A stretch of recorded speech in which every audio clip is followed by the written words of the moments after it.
आते ही next day दिखा दिया था, तो उसी दिन मुझे सर्विस सेंटर ने बोल दिया था कि ये फ़ोन ठीक नहीं हो पाएगा, क्योंकि फ़ोन में पानी की वजह से उसका प्रोसेसर और मदरबोर्ड दोनों डैमेज हो चुके हैं।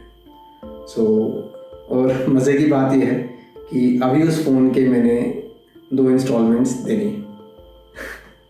सो यू जस्ट इमेजिन, आपके पास ऐसा गैजेट हो जो टोटली डैमेज हो चुका हो और आपने अभी उसकी 2 इंस्टॉलमेंट्स ही देनी है।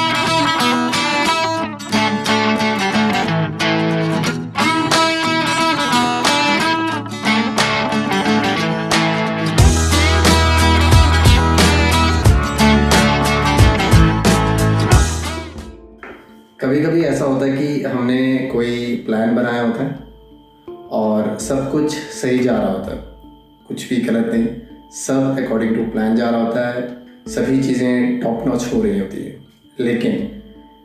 लेकिन सभी चीज़ों के फाइनली एग्जीक्यूट होने से पहले कुछ ऐसी गलती हो जाती है कि आपका सारा प्लान, आपकी सारी एग्जीक्यूशन फ्लश हो जाती है। सेम मेरे साथ इस ट्रैवल में हुआ। इस ट्रैवल को मैंने एग्जीक्यूट किया था तकरीबन 1 हफ्ते या 1.5 हफ्ते पहले, और इस ट्रिप में मेरे साथ मेरे फ्रेंड सुखदीप था। तो हमने ऐसी जगह को एक्सप्लोर करने का सोचा जहाँ पर हम 3-4 घंटे की राइड करके जा सकें, आराम से उस जगह को एक्सप्लोर करें, न्यू जगह भी हो देखने के लिए, और शाम को वापस अपनी जगह पे, अपने घर पे वापस आ सकें। सब कुछ सही जा रहा था, जैसे कि ड्रोन शॉट देखा, जगह देख के तो आपको लगा होगा कि वाओ, प्लान तो टॉप नॉच था, 100 आउट ऑफ 100 गेम किया है। बट ऐसा नहीं है। हमने सेलेक्ट की प्लेस, जिस जगह का नाम ऑब्वियसली गिरिगंगा है। जगह को पहुंचने का जो क्यूरोसिटी थी वो बरकरार थी जब तक हम नहीं पहुंचे।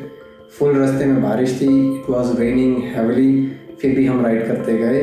किसी जगह हमें रास्ते में बहुत ज़्यादा बारिश मिली, किसी जगह बिल्कुल नहीं मिली, लेकिन फिर भी हम जैसे तैसे करके हम गिरिगंगा टेम्पल तक पहुँचे।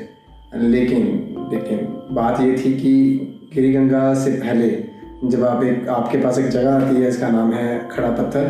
आई सपोज़, मैं ज़्यादा अवेयर नहीं हूँ जगहों के बारे में, शायद वो खड़ा पत्थर ही थी जगह।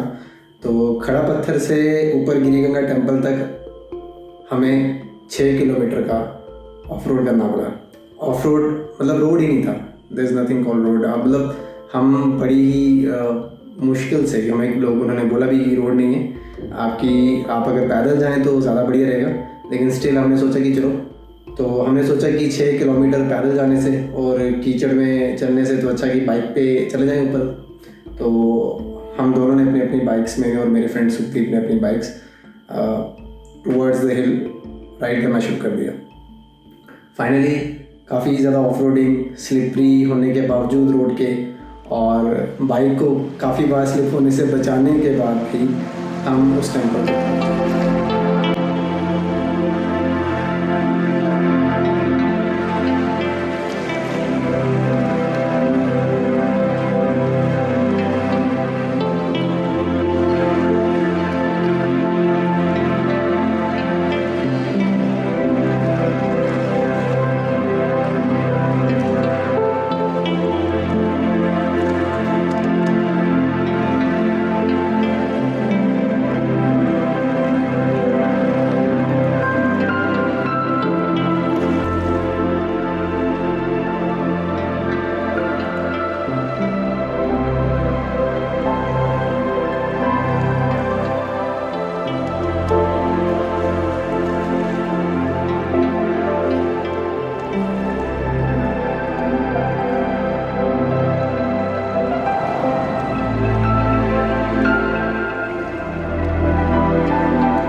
और ऑब्वियसली जब आप इतना स्ट्रगल करके ऊपर पहुंचते हैं तो आपको जब ऐसा व्यू देखने को मिलता है तो रूह तो वैसे खुश हो जाती है।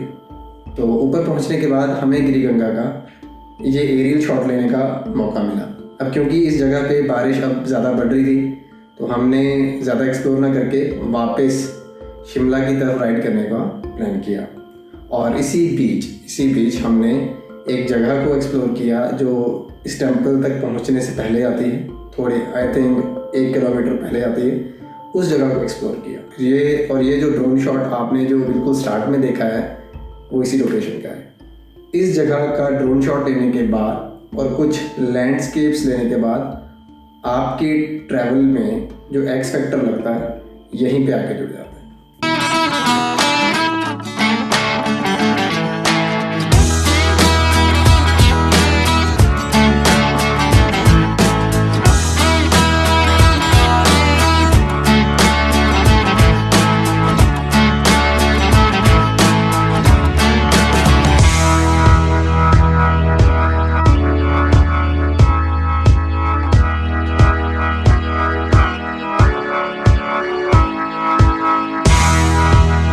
सब कुछ सही जा रहा था, सब कुछ।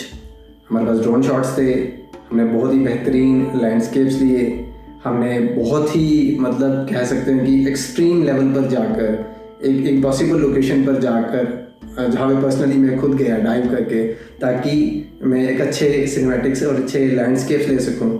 कुछ 120 FPS रिकॉर्ड किए, बहुत सारे फुटेजेस हमारे पास स्टॉक हो चुके थे और अभी हमें लग रहा था कि हमारे पास अभी इस टाइम सफिशिएंट स्टॉक कलेक्ट हो चुका है। और मेरा जो व्लॉग है जो आपको दिखाऊंगा ये तकरीबन 15 से 20 मिनट का बन जाएगा, क्योंकि इतनी ज़्यादा ब्यूटी थी, इतना ज़्यादा हमने एक्सट्रीम लेवल पे जाके फोटोग्राफी की थी। क्योंकि एक लोकेशन तो ऐसी थी, अगर आप इस व्यू में देखेंगे कि जब ड्रोन बिल्कुल हमारे सामने से पीछे को फ्लोट बैक हो रहा था, तो ये जो हिल स्टेशन का व्यू आता है उस टाइम पे, और ये जो व्यू बनता है, और आपने देखा होगा कि एक बिल्कुल आगे जाकर उस टॉप ऑफ द माउंटेन से नीचे को जाके रॉक बनती है, वहाँ पर उतर कर मैंने एक फ़ोटोग्राफ लिया था। तो इस तरह से हमारे पास इतनी बेहतरीन कलेक्शन हो चुकी थी फ़ोटोग्राफ्स की, तो मतलब कहते ना कि सारा पैसा वसूल काम हो चुका था। लेकिन बात यहाँ ख़त्म थोड़ी होती है। आपके पास रेन जैकेट्स हो, आपका सब कुछ हो, और आप राइड करके जब आप रूम पहुँचे और जब आप अपना फ़ोन जिसमें आपने ये सारी चीज़ें रिकॉर्ड की हों, जब आप उसे निकालें और देखें कि आपकी जो बैटरी डाउन हो चुकी है, आप शुरू में यही सोचेंगे कि शायद क्योंकि हम रास्ते में म्यूज़िक सुनते आए तो ऑब्वियसली बैटरी डाउन हो गई होगी। लेकिन बाद में जब आप उसे काफ़ी टाइम तक चार्जर पे लगाने के बावजूद भी वो ऑन ना हो, तो आपको ऑब्वियसली हल्का सा डाउट पड़ता है कि शायद फ़ोन ख़राब हो चुका है। सेम हमारे साथ यही हुआ। हमने इस बार अपना DSLR यूज़ नहीं किया क्योंकि बारिश हो रही थी और मेरे कैमरा में फेदर सीलिंग नहीं है, तो कैमरा के साथ मैं रिस्क नहीं लेना चाहता था, इसलिए मैंने अपना फ़ोन यूज़ किया। फ़ोन अच्छी क्वालिटी का है, 120 FPS मेरे इस फ़ोन में बहुत अच्छे आते थे। आप सिनेमैटिक्स बहुत अच्छे ले सकते थे, मैं इसमें बहुत अच्छे लैंडस्केप ले सकता था। फ़ोटोग्राफ्स जैसे कि मैंने बताया कि बहुत ही ऑसम क्लिक्स हुई थी, कि मतलब होता है कि अब उस चीज़ को बता नहीं सकता। आप इस ड्रोन शॉट से ही उस चीज़ को एनालाइज आप कर सकते हैं, आप इमेजिन कर सकते हैं कि अगर उन फोटोग्राफ्स, उन लैंडस्केप्स को, उन स्टोरीज़ को मैं कलेक्ट करके व्लॉग बनाता, तो ये शायद ये व्लॉग एक अलग लेवल का बनता। So perhaps it wasn't in my destiny कि शायद उनको मैं अपनी इसमें कलेक्ट ना कर सका। एनीवेज, बट मेरे पास फिर मैंने सोचा कि क्या इस व्लॉग को बनाया जाए, लेकिन डिस्कशन करने के बाद अपने फ्रेंड के साथ और अपनी इतनी मेहनत करने के बाद मुझे लगा जो थोड़ा बहुत मेरे पास है, यानी कि सिर्फ ड्रोन शॉट, मैं उसी को आपको दिखा देता हूँ। क्योंकि अगर वहाँ गए तो उसकी अगर थोड़ी सी वैल्यू बनती तो क्यों ना उसे दिखाया जाए। आफ्टर ऑल इतना राइड करके गए, ड्रोन शॉट ही है, काफ़ी है, आपको हल्का सा व्यू तो देखने को मिलेगा। काश ऐसी एक टेक्नोलॉजी डेवलप होती कि what ever I have experienced in that particular travel I could have shown you through my brain, so then only you could have imagined. Anyways, this is my luck. This was my destiny. Obviously मैंने आते ही next day दिखा दिया था, तो उसी दिन मुझे service centre ने बोल दिया था कि ये फ़ोन ठीक नहीं हो पाएगा, क्योंकि फ़ोन में पानी की वजह से उसका प्रोसेसर और मदरबोर्ड दोनों डैमेज हो चुके हैं। और मज़े की बात यह है कि अभी उस फ़ोन के मैंने 2 इंस्टॉलमेंट्स देनी। सो यू जस्ट इमेजिन, आपके पास ऐसा गैजेट हो जो टोटली डैमेज हो चुका हो और आपने अभी उसकी 2 इंस्टॉलमेंट्स भी देनी हो, और जो कि अभी शायद कल कट जाएगी। एक इंस्टॉलमेंट तो कल कट जाएगी, एक नेक्स्ट मंथ कटेगी, और ऐसी चीज़ की इंस्टॉलमेंट कटेगी जो आपके पास सही नहीं है। So anyways, let's wrap up this video here and I hope आपको जो मैं समझाना चाहता हूँ, जो व्यूज़ आपको बताना चाहता था उस एरिया के, उस पर्टिकुलर लोकेशन के, आप शायद उसे फील कर पाएँ। इन ड्रोन शॉट्स की वजह से ही कर पाएँ तो बहुत बढ़िया। तो मैं समझूंगा कि आपकी इमेजिनेशन भी काफ़ी अच्छी है। जो आप बिना उन फुटेजेस के जो मैं खो चुका हूँ, आप उन चीज़ों को एक्सपीरियंस कर पा रहे हैं। सो थैंक यू, मिलते हैं फिर अगले व्लॉग से।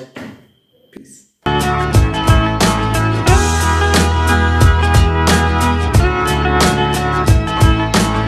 एक चीज़ तो समझ में अब आती है इस इंसिडेंट के बाद, ये कैमरास, ये गैजेट्स, ये इलेक्ट्रॉनिक्स आपको एक हद तक फील दे सकते हैं, लेकिन जो मेमोरीज आपकी यहाँ रिकॉर्ड होती है ना,